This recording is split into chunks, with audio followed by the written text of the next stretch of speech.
శ్రీమాత్రే నమః. దసరా నవరాత్రులలో ఆడవారు పొరపాటున కూడా ఈ తప్పులు చేయకండి.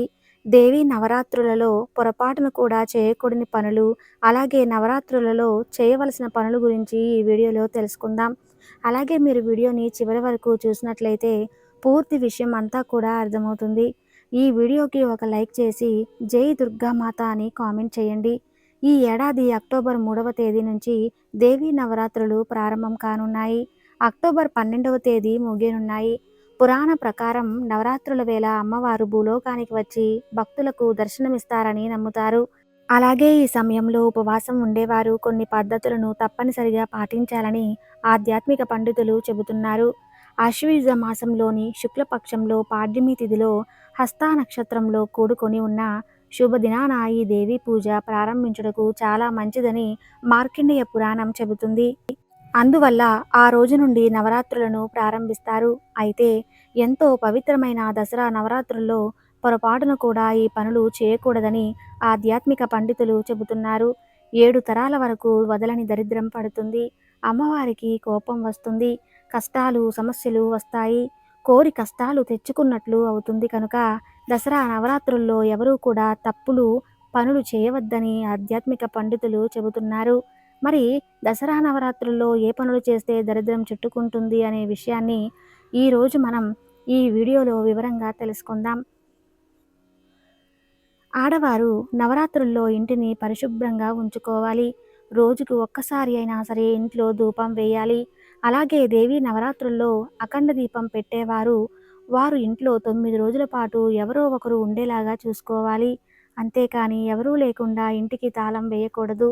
అలా చేస్తే కోరి కష్టాలు తెచ్చుకున్నట్లు అవుతుందని ఆధ్యాత్మిక పండితులు చెబుతున్నారు. భార్యాభర్తలు బ్రహ్మచర్యాన్ని తప్పక పాటించాలి. అలాగే ఆరోగ్యం సహకరించలేని వారు నవరాత్రులు ఉపవాసం చేయవలసిన అవసరం లేదు. వయసు మళ్ళిన వారు కూడా ఉపవాసం చేయవలసిన అవసరం లేదు. ఉపవాసం మన శరీరానికి ఉపయోగం. అంతేగాని మనం బాగా తినేసి పూజలో కూర్చుంటే దేవుడిపై శ్రద్ధ ఉండదనే భావనతో మన పెద్దవాళ్ళు ఈ నియమం పెట్టారు. కాబట్టి కటిక ఉపవాసాలు చేసి ఆరోగ్యం పాడు చేసుకోకుండా ఫలహారాలు పండ్లు తిని ఉపవాసం చేయవచ్చని, లేదా ఒక పూట భోజనం చేసి ఉపవాసం ఉండవచ్చని ఆధ్యాత్మిక పండితులు చెబుతున్నారు. ఉపవాసం చేసేవారు పగటిపూట నిద్ర చేయకూడదు. ఒకవేళ నిద్రిస్తే ఫలితం అనేది రాదు. నెలసరిలో ఉన్న ఆడవారు దేవి నవరాత్రుల్లో పూజ చేయకూడదు. ఒకవేళ నవరాత్రులు పూజ ప్రారంభం చేశాక మధ్యలో నెలసరి వస్తే అమ్మవారికి నమస్కారం చేసుకుని అక్కడితో పూజ నుండి నిష్క్రమించవచ్చు. దాని వలన ఎటువంటి పాపం అంటదు. దేవి నవరాత్రులలో ఎవరూ కూడా హెయిర్ కట్ చేయించుకోకూడదు. జుట్టు బాగా పెరిగిన వాళ్ళు నవరాత్రులు ప్రారంభం అవ్వకముందే హెయిర్ కట్ చేయించుకోవాలి. అంతేగాని ఎట్టి పరిస్థితుల్లోనూ నవరాత్రుల్లో జుట్టు కత్తిరించుకోకూడదు. ఒకవేళ చేయించుకుంటే కష్టాలు ఎదురవుతాయి. అంతరాల వలన తరగని దరిద్రం పడుతుందని ఆధ్యాత్మిక పండితులు చెబుతున్నారు. నవరాత్రులలో ఆడవారి ఇంట్లో ఏడవకూడదు. పిల్లల మీద భర్త మీద అరవకూడదు. అలాగే భర్త భార్య పిల్లల మీద అరవకూడదు. నవరాత్రుల రోజుల్లో ప్రశాంతంగా ఉండాలి. నవరాత్రుల్లో నైవేద్యాలలో చక్కెరను వాడకూడదు. బెల్లం లేదా తేనెను ఎక్కువగా వాడాలి. ముఖ్యంగా అమ్మవారికి నైవేద్యాల విషయంలో నియమం తప్పకుండా పాటించాలి. మగవారు నవరాత్రుల్లో మద్యము మాంసాహారం వంటి వాటికి దూరంగా ఉండాలి. దసరా నవరాత్రుల్లో వాయనాలు ఇచ్చేటప్పుడు విధవలు గాని గొడ్రాళ్ళు గాని పూజలో పాల్గొంటే ఆ అశుభమని దయచేసి వారిని అవమానించకండి, బాధ పెట్టకండి. ఇంటి లోపల ఎంతో నిష్ఠగా పూజ చేసి బయటకొచ్చి ఇంకో స్త్రీని ఏడిపిస్తే అమ్మవారు అస్సలు సహించదు. అసలు నవరాత్రి అంటేనే ప్రతి స్త్రీలో అమ్మవారిని చూడటం. కాబట్టి భర్త లేని వారు కనిపిస్తే వారికి వాయనం బదులు ఏదో ఒక పండు గాని ప్రసాదం గాని ఇచ్చి గౌరవించండి. అంతేగాని వారిని అవమానపరచకండి. అసత్యాలు మాట్లాడకుండా ఉండాలి. ఎవరిపైన కోపం ప్రదర్శించకూడదు. నవరాత్రి వ్రతాన్ని ఆచరించేవారు లెదర్ వస్తువులను వాడరాదు. నవరాత్రి సమయంలో నల్లని బట్టలు ధరించకూడదు. మీ ఇంటిని శరీరాన్ని శుభ్రంగా ఉంచుకోవాలి. నవరాత్రి సమయంలో ప్రతికూల వాతావరణానికి దూరంగా ఉండండి. మంచి ఆలోచనలను అమర్చుకోండి. వివాదాలకు లేదా తగాదాలకు దూరంగా ఉండండి. ఇవే నవరాత్రుల్లో చేయకూడని పనులు.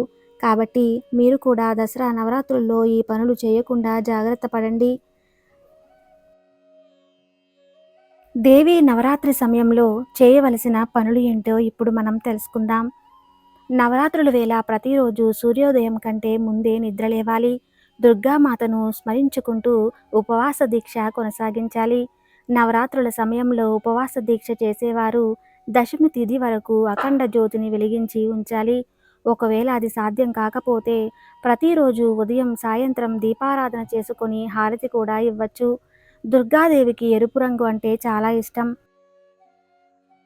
ఎరుపు రంగు శ్రేయస్సు, అదృష్టం, శక్తి, ప్రేమకు చిహ్నంగా పరిగణించబడుతుంది. నవరాత్రి సమయంలో దుర్గాదేవికి ఎరుపు రంగు పువ్వులు, ఎరుపు రంగు బట్టలు సమర్పించండి. అలాగే నవరాత్రులలో దుర్గాదేవి అవతారాలను 9 రోజుల పాటు పూజిస్తారు. దుర్గాదేవి ప్రత్యేకంగా పువ్వులు, పండ్లు, స్వీట్లు సమర్పించండి. నవరాత్రులలో ప్రతిరోజు దుర్గా చాలీస, దుర్గా సప్తశతి, దుర్గాదేవి మంత్రాలను పఠించండి. ధ్యానం చేయండి. దీంతో మానసిక ప్రశాంతత, ఏకాగ్రత పెరిగి కుటుంబంలో ఆనందం వెల్లివిరుస్తుంది. ఉపవాస దీక్ష చేసేవారు ఈ 9 రోజులు ఖచ్చితంగా వెల్లుల్లి, ఉల్లిపాయలకు దూరంగా ఉంచాలి. నవరాత్రి పవిత్ర దినాలలో పేదలకు దానం చేయండి. పేదవారికి దానం చేయడం వలన శుభ ఫలితాలను పొందుతారు. శరన్నవరాత్రులలో ప్రత్యేక నియమాలు పాటిస్తూ పూజా విధి నిర్వర్తించాలి. వాటిలో ముఖ్యమైనది ఉపవాస దీక్ష. చేయగలిగిన వాళ్ళు ఆ 9 రోజులు పండ్లు, పాలు మాత్రం సేవించి పూజా విధి నిర్వర్తించవచ్చును. లేదా ఏకభుక్తం అంటే పగటి పూజ అనంతరం భుజించడం కానీ, రాత్రి భుజించడం కానీ చేయవచ్చును. ఉపవాస సేవ నత్తైన చేయవా ఏకభుక్తేనా వా పునః అని శాస్త్రంలో తెలియజేశారు. జగన్మాత అయిన దుర్గాదేవి మహిషాసురుడు అనే రాక్షసునితో 9 రోజులు యుద్ధము చేసి అతనిని వధించి విజయాన్ని పొందిన సందర్భమున 10వ రోజు ప్రజలంతా సంతోషముతో విజయదశమి పండుగ జరుపుకున్నారు.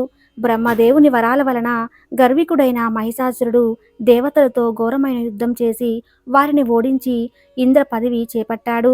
దేవేంద్రుడు త్రిమూర్తులతో మొరపెట్టుకునగా మహిషాసురునిపై వారిలో కలిగిన క్రోధాగ్ని ప్రశాంతమైన తేజస్ముగా మారింది. త్రిమూర్తుల తేజస్సు కేంద్రీకృతమై ఒక స్త్రీ రూపమే జన్మించింది. శివుని తేజస్సు ముఖంగా విష్ణు తేజము, బహువులుగా బ్రహ్మ తేజస్సు, పాదవులుగా కలిగి మంగళమూర్తిగా అవతరించిన ఆమె 18 బాహులను కలిగి ఉంది.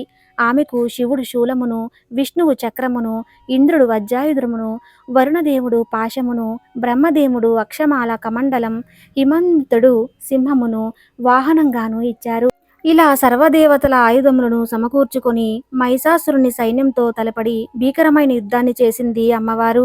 మహిషాసురుని తరపున యుద్ధానికి వచ్చిన ఉదాద్రుడు, మహాహనుడు, అతిలోముడు, భాష్కలుడు, విడాలుడు మొదలైన వారిని సంహరించిన తరువాత మహిషాసురునితో తలపడినది. యుద్ధంలో ఆ దేవి వాహనమైన సింహము శత్రువులను చీల్చి చెండాడింది. దేవితో తలపడిన అసురుడు మహిషి రూపము, సింహ రూపము, మానవ రూపముతో భీకరముగా పోరాడి చివరకు తిరిగి మనిషి రూపంలో దేవి చేతిలో హతుడైనాడు. అప్పటి నుంచి మహిషాసురుని సంహరించిన దినము విజయదశమి పర్వదినంగా పిలువబడుతుంది. మీకు ఈ వీడియో నచ్చితే తప్పకుండా లైక్ చేసి జై దుర్గామాత అని కామెంట్ చేసి వీడియోని లైక్ చేయండి. మీ ఫ్రెండ్స్కి షేర్ చేయండి. Thank you.